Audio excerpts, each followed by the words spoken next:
आओ अब कुछ बात करेंगे, मिलजुल कर अब काम करेंगे।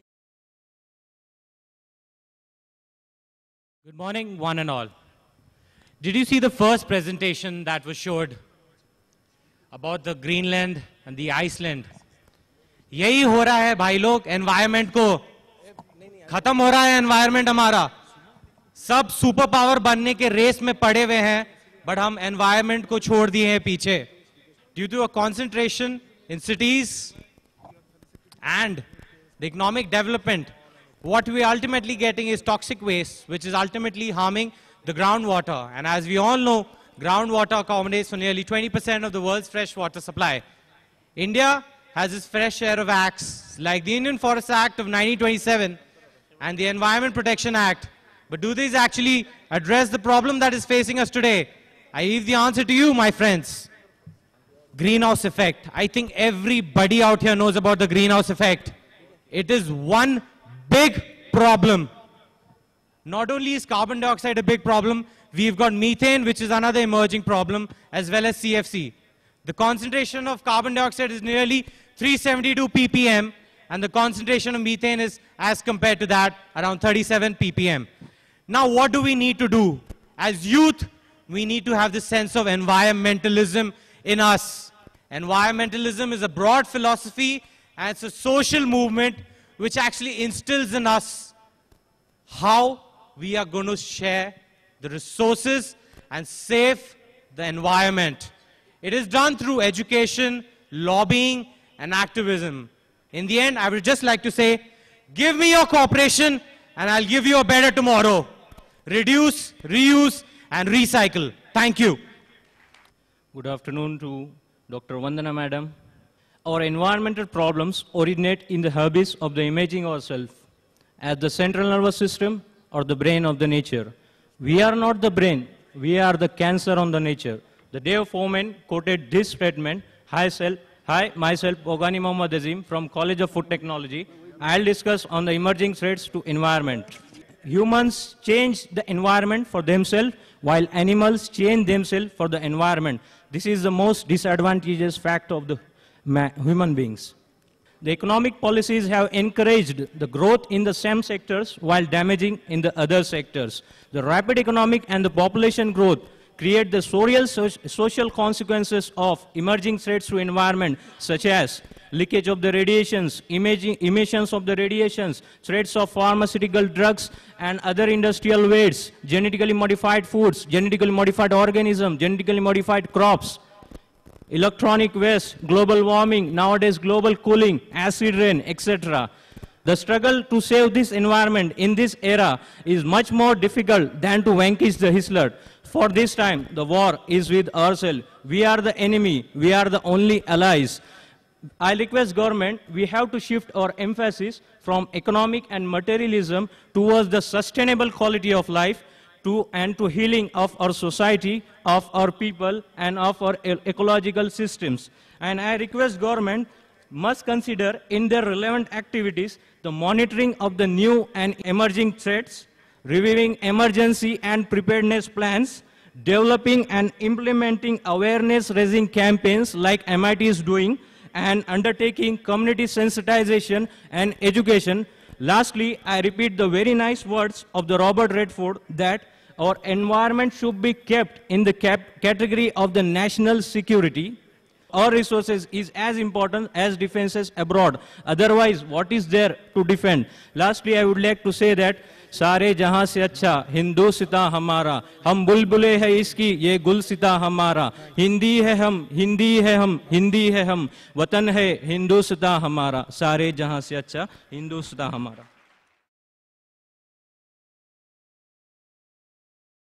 Thank you, Rahul.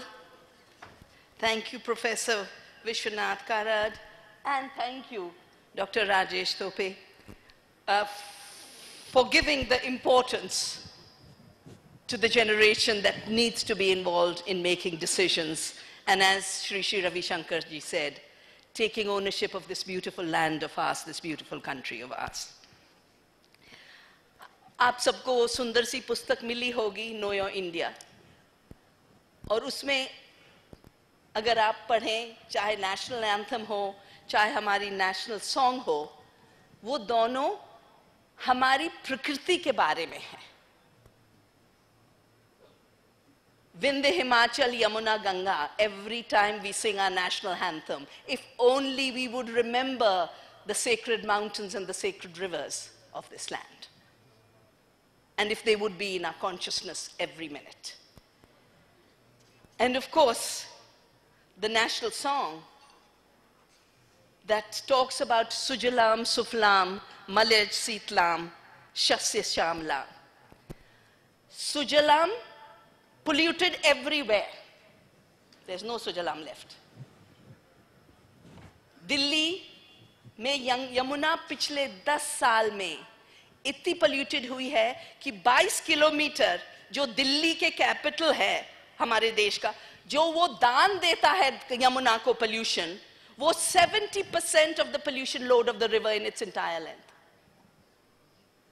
70% pollution is just from Delhi. और 10 साल के अंदर ये नदी जो हम 20 साल पहले, 25 साल पहले एक अविरल धारा देखते थे, आज मरी हुई ड्रेन बन गई है. एक एक नदी को हम ड्रेन बना रहे हैं to carry our industrial waste and our urban waste. हम सोचते तो बहुत हैं कि किसी वजह से गरीब भारत गरीब इसलिए है कि उनके पास बेचारों के पास कंप्यूटर नहीं है, उनके पास बिजली नहीं है. नहीं, गरीब भारत गरीब इसलिए है कि जिनके पास ताकत है वो उनकी जमीनें और नदियां और उनका खाना और उनका जीवन छीन रहे हैं. ये लूट बंद हो जाए, वो डिवाइड खत्म हो जाएगा. पहली सोच थी कि प्रकृति सब कुछ देती है. दूसरी सोच थी कि जो प्रकृति देती है वो सबका है, कुछ लोगों का नहीं हो सकता. गांधी ने तो इतनी सुंदर तरीके से कहा था, the earth has enough for everyone's needs, but not for a few people's greed. If there's hunger and poverty and thirst today, it's because a few people's greed is usurping the gifts of this beautiful land and this beautiful planet. An economy of greed will create ecological catastrophe. It'll create not just the greenhouse melt. There is more known about the Greenland ice melting than about the Himalayan ice melting. तो ये climate change कोई भविष्य और दूर की बात नहीं है. आज लोग मर रहे हैं, आज धरती का दर्द हमारे सामने है. भारत और दुनिया के आदिवासी लोग, यहीं से निकलती है एक सोच कि हम प्रकृति से अलग नहीं हैं. पश्चिम का जो एक इंडस्ट्रियलाइजेशन बना, वो ये सोच के बना कि प्रकृति मरी हुई है और ये एक संपत्ति है और कुछ नहीं, इसमें ना जान है ना लोगों का कोई हक इससे जुड़ा हुआ है. एक जिस रिलीजन कॉन्फ्रेंस में विवेकानंद जी ने बोला था, उसमें 30-40 साल बाद टैगोर बोले थे. उन्हें एक बहुत सुंदर स्पीच दी थी तपोवन करके. उन्होंने कहा था, आपका ज्ञान तो कंक्रीट और सीमेंट से निकलता है, हमारे भारत का ज्ञान जंगल और जैव विविधता से निकलता है, और जैव विविधता से हम डेमोक्रेसी सोच सीखते हैं. And the gift of democratic pluralism, that is India's resilience, that is the parliament you're holding today, that gift comes to us from nature. Nowhere else can we learn how to celebrate life in its diversity, how to leave enough for every other resource. In a forest, one tree doesn't take the nutrients from all other trees. One ecosystem doesn't steal the water from all other ecosystems. So if we learned from nature, we would learn two things. Leave enough for others' share, which the Isha Upanishad teaches us, and two, enjoy life with less exploitation. The correlation that the Western industrial greed-based civilization, and for that matter, when he was asked, what does he think of Western civilization, Gandhi said, it would be a good idea because it doesn't exist yet. Because to be civilized means to have high human values. And if all you've learned is to loot and exploit and plunder and commit genocide, that is not a civilization. So we need another model for the world. And we have to turn to our own heritage, our natural heritage and our cultural heritage and our spiritual heritage and our knowledge heritage. When you talk about the digital divide, I'd like you all to go through another exercise. Think about the nutrition divide in this country. And the nutrition divide has many faces. The first face is the fact that our annadata, those who give us food, are today not just going hungry. Half of the hungry of this country are farmers who are producing food, but they can't eat it. And worse, we are the only country in the contemporary world that has watched 250,000 of our fellow farmers commit suicide. We cannot be a superpower. We cannot be a superpower if more than 2 lakh farmers are taking their lives and the heart and soul of India in our villages is dying. I would disagree a little bit with our honorable former president when he says, bring urban facilities to rural areas. I would say just bring justice to rural areas. Pay the farmer an adequate price for his food. I would also disagree, because it has so much significance, I will take a minute on this. Yesterday, Sibalji gave a very nice narrative. If you have intellectual property, you have patents. If you have patents, people create wealth. If they create wealth, we'll get taxes. If we get taxes, then you'll have education. No, it doesn't work that way. If there's intellectual property, the tree of knowledge is already cut. If I, as a professor, am seeking a patent on my next idea, I will not share it with you. I'll run to the patent office. That is why, again and again, you've had from this platform, share your knowledge. But if to share your knowledge, you can't have intellectual property on fundamental knowledge. You can have it on genuine invention. That is why I began Navdanya, the movement to save seeds, because 1987, I heard these companies talk about patents on seeds. I said, but you haven't created them. This is not your invention. And I decided that day I would give the rest of my life fighting the perversion of patenting life as if it was a corporate invention, and fighting the monopolies on seed. I wish Sibalji would look at the figures. Monsanto, through BT Cotton, was taking out 1,000 crores annually as royalty payments alone. If during the British Raj we became poor because the British were collecting royalties on land, which is why we had the Great Bengal Famine, which is why we had the Tebhaga movement, today the royalty is on life, it's on seeds, it's on biodiversity. And this royalty collection is based on piracy.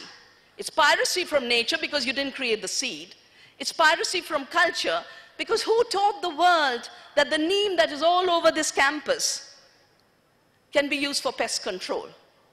And that's why in '94 we started a case to challenge a patent of US Department of Agriculture and W.R. Grace that said we have invented the use of neem as pesticide. We fought the case 11 years and won it. I come from Dehradun. A company in Texas claimed to have invented the basmati of Dehradun. We fought that case for 4 years, defeated them. We have very old wheat varieties, which are very low gluten.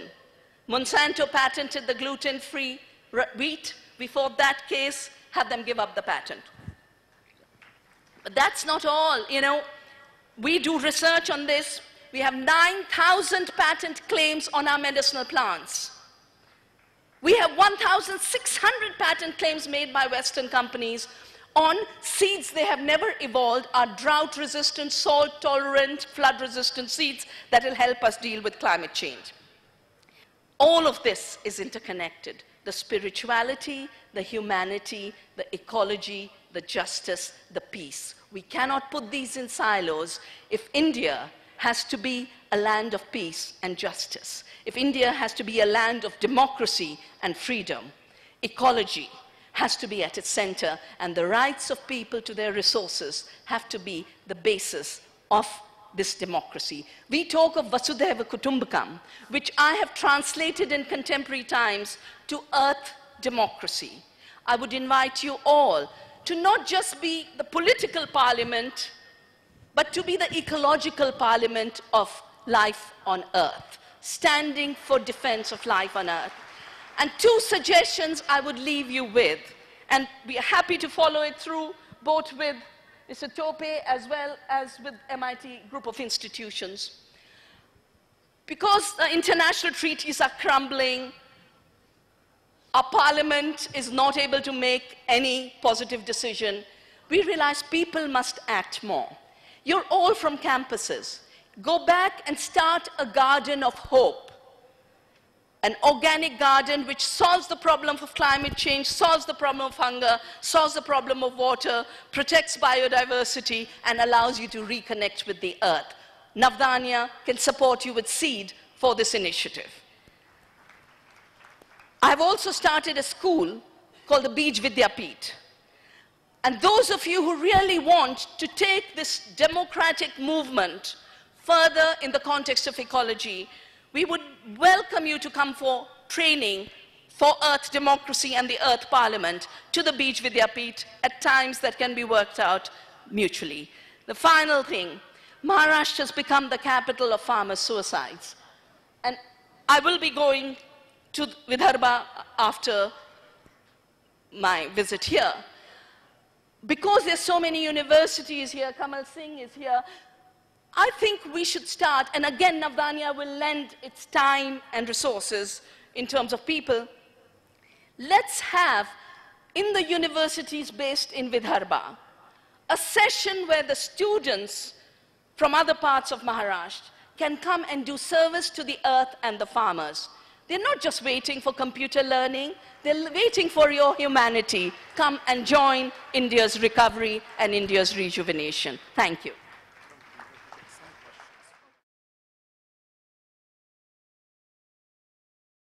It's honor to ask you question, ma'am.